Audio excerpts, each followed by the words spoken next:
आज इसी से जो पहले हमने वीडियो बनाया था एफ ब्लॉक एलिमेंट्स के ऊपर, उसी का कंटिन्यूटी सेकंड पार्ट जो हम ले रहे हैं वो लेंथेनोइड कॉन्ट्रैक्शन यानी लेंथेनोइड संकुचन के ऊपर हम बात करना चाहेंगे। और लेंथेनोइड संकुचन के आधार पे हम ये वेरीफाई करेंगे कि कुछ गुण धर्म जो हैं वो लेंथेनोइड तत्वों के कैसे परिवर्तित हो रहे हैं और उनसे क्या क्या प्रभाव पड़ सकते हैं। तो अभी देखिए, कॉन्ट्रैक्शन या आयनिक रेडियाई के नाम से भी इसको जानते हैं। तो कोई भी कॉन्ट्रैक्शन का मतलब कि संकुचित होना, अर्थात अपने आकार से एक नया आकार ग्रहण करना और वो आकार जो कम हो। तो त्रिज्या की हम जहां तक बात करें आयनिक रेडियाई, तो आयन के नाभिक से लेकर के आउटर मोस्ट शेल के इलेक्ट्रॉन के मध्य की दूरी क्या है, इसके कोई आकार में अगर परिवर्तन आ रहा है तो आकार संकुचित का मतलब कॉन्ट्रैक्ट हो रहा है, अर्थात ये आकार कम होता जा रहा है, इसलिए इसका नाम हमने दे दिया लेंथेनोइड कॉन्ट्रैक्शन। तो ये पहले दो प्रभाव इसके ऊपर पड़ते हैं, न्यूक्लियर चार्ज का, दूसरा होता है शिल्डिंग इफेक्ट। अब न्यूक्लियर चार्ज क्या होता है, सामान्य सी बात है, ये नाभिक है और नाभिक के चारों ओर ये सेल बने हुए हैं। अब ये सेल पहले बताया आउटर मोस्ट सेल NS, जैसे उसके मध्य का मैंने कहा था N-1D संक्रमण तत्व वाला, उससे भी नीचे का जाए तो N-2 F ब्लॉक एलिमेंट्स के। तो कहने का अर्थ आउटर मोस्ट सेल में इलेक्ट्रॉन जो है वो नाभिक के द्वारा कितना आकर्षित हो रहा है। अगर ये आकर्षण प्रभाव, attraction between nucleus and electron, अगर ये अधिक है तो आकार जो हो कम होता जाएगा।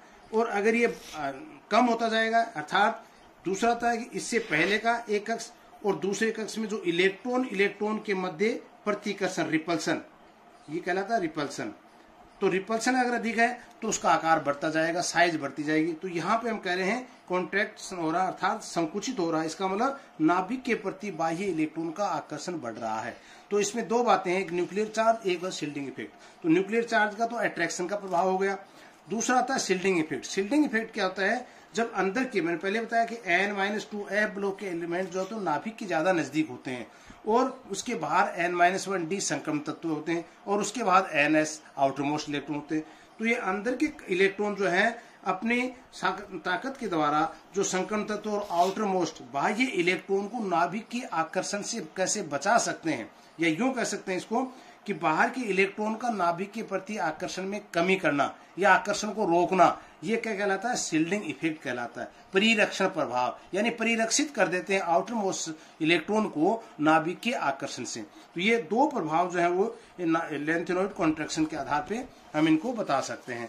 देखिए दूसरा, यहाँ भी मैंने बताया इसको कि नाभिक की आवेश यानी परमाणु क्रमांक के बढ़ने से बढ़ता जाता है, जिससे परिधि के इलेक्ट्रॉन पर नाभिक की आवेश जो है वो बढ़ता जाएगा और नाभिक के आकर्षण बढ़ेगा। उससे क्या, परमाणु या आयन संकुचित हो जाएगा, इसका आकार जो वो कम होता जाएगा।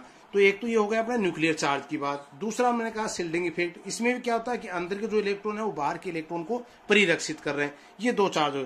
अब दोनों कारक क्या होते हैं, ये डी ब्लॉक एलिमेंट्स के लिए तो ये क्या बिल्कुल सत्य हो रहे हैं, जो कि हमने पूर्व में संक्रमण तत्वों में पढ़ा था, एक दूसरे के प्रभाव को काफी हद तक संतुलित कर देते हैं। और इसीलिए हमने कहा था डी ब्लॉक तत्वों की त्रिज्याओं के मान जो है वो करीब करीब एक समान हो जाते हैं। परंतु एफ ब्लॉक के तत्वों में ऐसा नहीं होता है। और एफ ब्लॉक के तत्वों में ऐसा क्यों नहीं हो रहा है, इसके दो कारण है। पहला, इसमें अतिरिक्त N-2, कौन सा, N-2 F इलेक्ट्रॉन कक्षकों में जाते हैं, एक कारण तो ये। जबकि डी ब्लॉक में क्या था, N-1D कक्ष में इलेक्ट्रॉन जा रहे थे। तो एफ ब्लॉक तत्वों में अतिरिक्त इलेक्ट्रॉन और भीतर के कक्ष में भरते जाते हैं। ये अंदर का कक्ष है, इसमें इलेक्ट्रॉन 1, 2, 3 मैंने कहा था ना, 14 इलेक्ट्रॉन तक भरते जाते हैं, जिससे वे परिधि के इलेक्ट्रॉन पर अपना प्रभाव वैसा नहीं दिखा पाते हैं। इन दोनों के मध्य ये प्रभाव ऐसा नहीं दिखता है जैसा कि संक्रमण तत्व में था। तो इसके कारण से क्या, डी ब्लॉक तत्व में था तो ये एक अलग प्रकार का प्रभाव होगा, अर्थात ये प्रभाव नहीं दिखाने के कारण क्या, कुछ ना कुछ कॉन्ट्रैक्शन हो जाएगा, संकुचन हो जाएगा। दूसरा इसमें था कि एफ ब्लॉक में ही एफ ब्लॉक तत्वों में आकार में परिधि में इलेक्ट्रॉन को परिरक्षित करने के अनुकूल नहीं होगा, ये भी कह सकते हैं। अतः परमाणु संख्या बढ़ने के साथ क्या होगा, जैसे जैसे नंबर ऑफ परमाणु संख्या बढ़ती जाएगी उससे नाभिकीय प्रभाव जो है उसका ज्यादा होना चाहिए या कम। तो जैसे जैसे मैंने कहा कि नाभिक का प्रभाव अगर बढ़ेगा तो आकार में कमी आता जाएगी, लेकिन जैसे जैसे इलेक्ट्रॉन जो है N-1 कक्ष में बढ़ते जा रहे हैं उससे संतुलित करने वाला परिरक्षण प्रभाव उतना नहीं बढ़ता है। इसी कारण से क्या, आकार में एक क्रमिक कमी आ जाती है, या इसको कह देते हैं ग्रेजुअल डिक्रेशन होता है। और ये क्रमिक परिवर्तन या क्रमिक कमी को हम कहते हैं लेंथेनोइड संकुचन। इसको हम एक इस प्रकार से देख सकते हैं, परमाणु में स्थिति क्या होती है और आयन में स्थिति क्या होती है। ये हमने पूरे वीडियो में बात की थी कि D1 वाले 5D1 6s2 जैसे लेंथेनम में, इसी प्रकार से मैंने कहा था ये गैंडोलिनियम में और ये ल्यूटेटियम में, तीनों की स्थिति थी इनके पूर्व के इलेक्ट्रॉन और इनके बाहर के एलिमेंट्स, इन दोनों की स्थिति क्या है, जो हमने शो किया था कि +4 वाले और +2 ऑक्सीकरण अवस्था वाले। और ज्यादातर मैंने कहा था कि एक सामान्य ऑक्सीकरण अवस्था जो कि एक स्थायी अवस्था वो +3 थी। तो यहाँ आप देखिए आयनिक स्थिति में देखिए क्रमिक परिवर्तन में सीधा ऊपर से नीचे की ओर आ रहा है, अर्थात इसका मतलब क्या हुआ कि त्रिज्या का मान लेंथेनम से लिटेशियम के तक जाएंगे तो त्रिज्या का मान कई क्रमिक रूप से कम होता जाता है, और ये क्या कहलाता है, लेंथेनोइड कॉन्ट्रैक्शन। यहाँ आप देख रहे हैं सीरियम को मैंने नीचे दिखाया, प्रोसोडियम को नीचे दिखाया। ये दोनों क्यों दिखाए हैं, क्योंकि मैंने कहा था आपको कि ये +4 वाली अवस्था है, लिथियम के जस्ट बाहर, यानी 5D1 के बाद का जो है वो +4 सीरियम और प्रोसोडाइमियम, जिनको अलग दिखाया है क्योंकि +4 में है, यानी यहाँ पे 4 इलेक्ट्रॉन बंद बनाने के काम में आ रहे हैं, यूं कह सकते हैं। दूसरा, इसके बाद मैंने कहा समेरियम, तो 4 इलेक्ट्रॉन बंद बनाने के काम में आ रहे हैं, तो ये और आकार में और स्थिति परिवर्तित हो जाएगी। +2 के अंदर आप देख रहे हैं इनको मैंने ऊपर दिखाया, इसका मतलब 1 इलेक्ट्रॉन और फ्री है, यानी बंद बनाने में केवल 2 ही इलेक्ट्रॉन यहाँ पे भाग ले रहे हैं, तो इसलिए इनको अलग दिखाया। तो एक क्रमिक परिवर्तन सामान्य रूप से हम कह सकते हैं। दूसरा ग्राफ इसका एक और देखिए आप, जहां पे एटॉमिक रेडियाई और एटॉमिक नंबर के बीच ग्राफ खींचा हुआ, ये क्या शो कर रहा है आप देख रहे हैं, बेरियम, उसके बाद यूरेपियम और येट्रिबियम। यूरोपियम और एट्रिबियम के अंदर एक सामान्य है, अगर हम एटॉमिक परमाणु त्रिज्या के रूप में चलें तो आप देखें क्रमिक परिवर्तन नहीं होकर के यूरोपियम और एट्रिबियम की पीक जो है वो हाईएस्ट शिखर को प्राप्त कर रही है। इसी रूप में सीरियम आफ्टर लेंथेनम और बिफोर प्रोसोडाइमियम के बीच में सीरियम और ट्रिबियम, इन दोनों के हमने कहा कि इनकी त्रिज्या जो और भी कम हो रही है, यानी एक रूट बन रहा है, उस रूट से कुछ की कम हो रही है, कुछ की ज्यादा हो रही है। यहाँ ज्यादा होने के कारण मैंने क्या बताया था कि यहाँ पे 2 इलेक्ट्रॉन बंद बनाने में भाग ले रहे हैं, इसका मतलब इसका आकार और बढ़ता जाएगा। यहाँ पे 4 इलेक्ट्रॉन, सीरियम के अंदर 4 इलेक्ट्रॉन बंद बनाने में भाग ले रहे हैं, तो मैंने कहा लेंथेनम से सीरियम भी यहाँ आना चाहिए था, लेकिन चूंकि इसकी त्रिज्या में एकदम कमी आ जाती है, प्रोसोडाइमियम की त्रिज्या फिर वापस लिथियम की अक्रॉस चलती रहती है, तो इस प्रकार से परमाणु त्रिज्या में संकुचन बहुत कम होता है, कह सकते हैं, यानी 0.09 एंगस्ट्रॉन के बराबर होता है परमाणु त्रिज्या में। और आयनिक त्रिज्या की अगर हम बात कर रहे हैं तो यह आता है 20% के लगभग, इसका मतलब आयनिक त्रिज्या में परिवर्तन ज्यादा हो रहा है, तो त्रिज्या में संकुचन अपेक्षाकृत बहुत अधिक होता है आयनिक, और आयनिक त्रिज्या परिवर्तन एक सा निरंतर इसमें नहीं रह पाता है, तो इस प्रकार से 2 पीक इसकी बन जाती हैं। और ये दोनों पीक के अनुसार अगर हम आगे चलें तो आप देखेंगे इसका कि इफेक्ट भी इसी तरह से प्रभावित होगा। देखिए यहाँ पे मैंने कहा effect and consequence of the lanthanoid contraction. अब आते हैं कि कॉन्ट्रैक्शन क्या है, ये आप समझ गए। इसके बाद आते हैं कि इसका प्रभाव क्या पड़ता है, अन्य तत्वों पर भी इसका क्या क्या प्रभाव पड़ सकता है। अब यहाँ पे आप 2 चीज देखिए, 3rd B और 4th B। मैंने पहले कहा था आपको 3rd B में क्या था हमारे पास, स्कैंडियम, ट्रिबियम, लेंथेनम, एक्टिनम, तो स्कैंडियम के बाद टाइटेनियम, तो ये पहले 3rd B की हम बात कर रहे हैं। तो यहाँ आप देखिए स्कैंडियम 21 यानी ऑर्गन एक इनर्ट गैस है, इसका विन्यास क्या है 3D1 4s2, इसके अनुसार चलेंगे। ये ट्रिबियम का 4D1 5s2, फिर लेंथेनम की बात कर रहे हैं 5D1 6s2, और एक्टिनियम के बाद 6D1 और 7s2, अर्थात ये क्रमिक रूप से बना हुआ है और अकॉर्डिंग टू पीरियोडिक लॉ के अनुसार इसका विन्यास निर्धारित किया। लेकिन अब आप देखिए 4th में, अब मैंने कहा अगर मान लीजिए इसी के अनुसार ये इलेक्ट्रॉनिक विन्यास चलता रहता तो क्या होना चाहिए था, अगले कक्ष में 4 में 3D1 की जगह 3D2 4s2 वो कवर रहेगा, 4D1 4D2 5s2, 5D1 यहाँ पे फिर क्या जाएगा 5D2 6s2, और यहाँ क्या जाएगा 6D1 की जगह 6D2। मैंने कहा था यहाँ पे लेंथेनम और एक्टिनियम सीरीज शुरू हो जाती है, तो अगर ये चीज नहीं होती, कौन सी, लेंथेनम वाली अलग, तो वहां पे ये विन्यास जो है तो 5D2 आता, इधर 6D2 आता। तो उपस्थिति के कारण 4 वर्ग आगे के अन्य समूह के गुणों में वर्ग 3 की भांति क्या क्रमिक परिवर्तन अगर होता तो लेंथेनम एक्टिनियम के आने से 14 तत्व 4 वर्ग के विन्यास में आने से एक नया परिवर्तन आ जाता, और वो विन्यास क्या हो जाता है, देखिए अगला है टाइटेनियम यानी 22, वो 3D2 4s2 दोनों आ रहे हैं, वही क्रिप्टोन में वही देख रहे हैं आप 4D2 5s2। अब यहाँ देखिए हैप्नियम आ गया, यानी लेंथेनम के 14 तत्व आने के पश्चात टाइटेनियम वाले वर्ग के अंदर नीचे हैप्नियम जैसे 72 ग्रुप का एलिमेंट आ रहा है।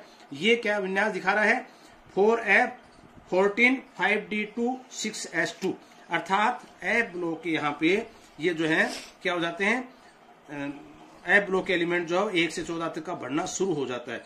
जो एक विन्यास दिखा रहा हैफनियम में कंप्लीट हो गया, ये अपने वर्ग में वापस आ गया, थर्ड में फोर्थ में आ गया, टाइटेनियम जर्कोनियम हैफनियम, जो अपने गुण धर्म दर्शाता है, और क्रुशियनियम 104 एक्टिनियम सीरीज खत्म होने के पश्चात। तो ये वापस अपने रूप में आने का मतलब क्या हुआ है, ये उन्हीं वर्ग के गुण धर्म में शामिल हो गए और इनका इलेक्ट्रॉन विन्यास जो है वो ये नहीं होकर के इस रूप में आ जाएगा। तो एफ कक्षों में 14 इलेक्ट्रॉन होने से तृतीय संक्रमण श्रेणी के तत्वों के गुणों में भी बहुत से परिवर्तन आ जाते हैं। अब देखिए इनके गुणों में क्या क्या परिवर्तन आते हैं। पहला देखिए आप, मैंने दिखाया है एटॉमिक एंड आयनिक रेडियस। अब जानते हैं एटॉमिक और आयनिक रेडियस क्या, परमाणु त्रिज्या, आउटर मोस्ट इलेक्ट्रॉन और नाभिक के मध्य की जो दूरी है वो क्या है, एटॉमिक, और आयन की है तो आयनिक रेडियस कहलाएगी। धात्विक त्रिज्या को नाम दे। अब देखिए स्कैंडियम, यट्रिबियम, लेंथेनियम, यानी एक वर्ग में अगर हम ऊपर से नीचे की ओर चलते हैं तो इनके आकार में परिवर्तन होता जाता है, आकार बढ़ता जाता है। इट मीन्स एक एक सेल की अभिवृद्धि होती जाती है। तो सेल जैसे जैसे बढ़ता जाएगा उनकी त्रिज्या का मान भी बढ़ता जाएगा। ये एक सामान्य नियम में भी बात है। तो स्कैंडियम 1.64 एंगस्ट्रॉन, उसके बाद यट्रिबियम इसके नीचे आ गया, एक कक्ष और बढ़ गया तो इसकी त्रिज्या बढ़कर क्या होगी 1.80 एंगस्ट्रॉन। फिर नीचे जा रहे हैं लेंथेनम, तो इसकी त्रिज्या फिर बढ़ गई 1.88। तो ये तो किस में आ गए, 3B वाले में आ गए, थर्ड बी वाले में। अब फोर्थ बी में अगर हम बात करते हैं तो फोर्थ बी में देखिए टाइटेनियम 1.45 एंगस्ट्रॉन, उसके बाद नीचे आता है जर्कोनियम, अकॉर्डिंग टू रूल बढ़ रही है बिल्कुल 1.59। बट हैफनियम में आने पर आप नोट करेंगे कि 1.56, इट मीन्स जर्कोनियम से भी कम हो गई।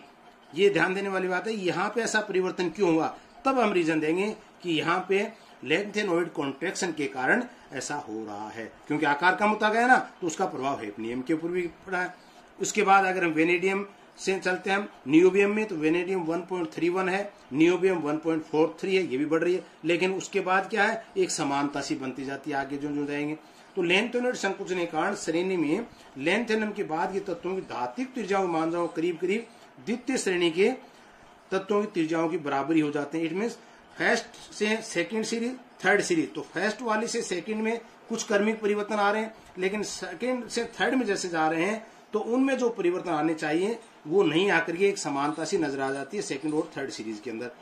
संक्रमण श्रेणी तत्वों में प्रथम और द्वितीय श्रेणी गुणों का एक क्रमिक परिवर्तन होता है जो अकॉर्डिंग टू रूल है, लेकिन लेंथेनम संकुचन के कारण द्वितीय और तृतीय श्रेणी के गुणों में काफी समानता आ जाती है। इसलिए हम कहते हैं कि फर्स्ट सीरीज के गुणों में थर्ड सीरीज के गुणों में काफी अंतर है, लेकिन सेकंड और थर्ड के गुणों में काफी समानता। उसका कारण क्या है, लेंथेनोइड कंट्रैक्शन। तो ये एटॉमिक आई रेडियाई और आयनिक रेडियाई की बात। सेकंड ग्रुप आता है इसमें कि डेंसिटी या फिर क्या प्रभाव पड़ता है। डेंसिटी मतलब कॉम्पैक्ट कैसे बन पाते हैं। तो आप देखेंगे कि स्कैंडियम की डेंसिटी 3.0 ग्राम पर सेंटीमीटर क्यूब है, येट्रियम 4.5। जैसे जैसे नीचे जा रहे हैं हमने कहा आकार बढ़ता जा रहा है, लेकिन उसके अंदर इलेक्ट्रॉन की संख्या भी बढ़ती जा रही है। लेंथेनम 6.2। लेकिन फिर वही फोर्थ और फिफ्थ वर्ग की अगर हम बात करेंगे तो टाइटेनियम से जर्कोनियम तक 4.5 से 6.5 की बढ़ोतरी हुई, लेकिन जैसे जर्कोनियम से हैफनियम में आते हैं तो ये लगभग डेंसिटी जो डबल के बराबर हो जाती है 13.1। इसी प्रकार से नियोबियम से टाइटेनियम में अगर आएंगे तो ये भी 16.6 के बराबर, अर्थात अकॉर्डिंग टू रूल नहीं होकर के इसकी जस्ट डबल हो जाती है। तो मैंने कहा था कि द्वितीय और तृतीय श्रेणी के तत्वों में काफी समानता इसमें आ जाती है, और इनका मान जो लेंथेनम संकुचन के कारण तृतीय श्रेणी के सदस्यों में धनायन द्वितीय श्रेणी की तुलना में बहुत अधिक, लगभग 2 गुने के बराबर ये मान हो जाता है। थर्डली आता है इसमें आयोनाइजेशन पोटेंशियल। आयोनाइजेशन पोटेंशियल क्या है, आउटर मोस्ट इलेक्ट्रॉन को निकालने के लिए नाभिक के आकर्षण को वहां से कम किया जाता है, या नाभिक के आकर्षण बल को खत्म कर एक आउटर मोस्ट सेल से इलेक्ट्रॉन को अगर निकाला जाता है और जो ऊर्जा काम में ली जाती है उसको कहते हैं आयनन विभव या आयोनाइजेशन पोटेंशियल किलो कैलोरी पर मोल। तो वर्ग में ऊपर से नीचे की ओर जाने पर आयनन विभव के मानों में कमी होती जाती है। कमी क्यों होती है, क्योंकि सामान्य सी बात है जैसे जैसे नीचे आते जाएंगे वर्ग में एक सेल का निर्माण होता जाता है, और सेल बढ़ती जाएगी तो नाभिक से आउटर मोस्ट इलेक्ट्रॉन की दूरी भी बढ़ती जाएगी, जिसे इलेक्ट्रॉन को निकालने के लिए कम ऊर्जा की आवश्यकता होगी। आप देखिए स्कैंडियम 152.8 किलो कैलोरी पर मोल है आयनाइजेशन एनर्जी। ये ट्रिबियम की इससे कम होगी 150, लेंथेनम की और भी कम होगी। इधर आप देखेंगे टाइटेनियम से जर्कोनियम में दूरी 159 लगभग बराबर आ रही है, जर्कोनियम से हैफनियम में बढ़ गई। फिर मैंने कहा था यहाँ पे होनी क्या चाहिए थी, कम होनी चाहिए थी लेकिन बढ़ गई। बढ़ क्यों गई?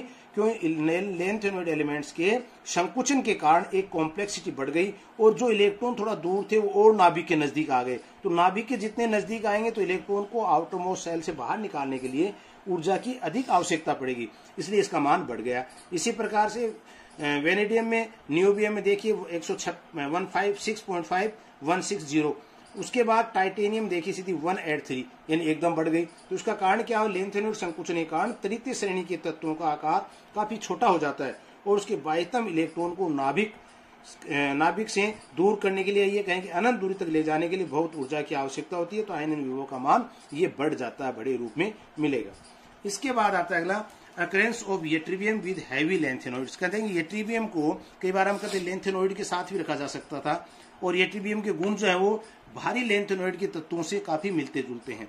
बिल्कुल ठीक है। क्यों मिलते जुलते हैं? क्योंकि अगर इसके हम आयनिक त्रिज्या की हम बात करें तो येट्रीबियम की आयनिक त्रिज्या जो है वो 0.89 एंगस्ट्रॉन के करीब है और इसी से मिलते जुलते कंपाउंड जो हैवी लेंथेनॉइड है, हैप्नियम, होल्मियम है, इसी प्रकार से इर्बियम है, इनकी भी अगर हम देखें तो 0.88 के करीब। इसका मतलब इसकी आयनिक त्रिज्या का मान जो है वो लगभग येट्रीबियम के बराबर ही आ रहा है।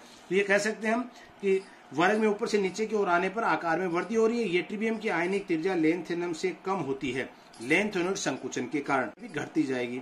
होल्मियम और इर्बियम तक आते आते इनकी आयनिक त्रिज्या का मान येट्रीबियम की आयनिक त्रिज्या के इक्विवेलेंट हो जाता है, जो यहाँ दिखाया है 0.89 एंगस्ट्रॉन से, होल्मियम की 0.89, इर्बियम की 0.88 एंगस्ट्रॉन। तो आयनिक आकार, आवेश आदि भी इसी समानता के कारण यही कह सकते हैं कि इनका आयनिक आकार है और इनके करेक्टर्स हैं, ये सब येट्रीबियम के समान ही लगभग बनते जाते हैं। तो इसलिए इसको हम, कोई बड़ी अतिशयोक्ति नहीं होती, लेंथेनाइड के साथ भी, हैवी मेटल के साथ इसको हम रख सकते थे। तो नेक्स्ट आता है इसमें बेसिक प्रॉपर्टी ऑफ लेंथेनॉइड्स, यानी लेंथेनॉइड्स के अंदर क्षारीय गुणों के बारे में। तो क्षारीय गुण क्या होते हैं?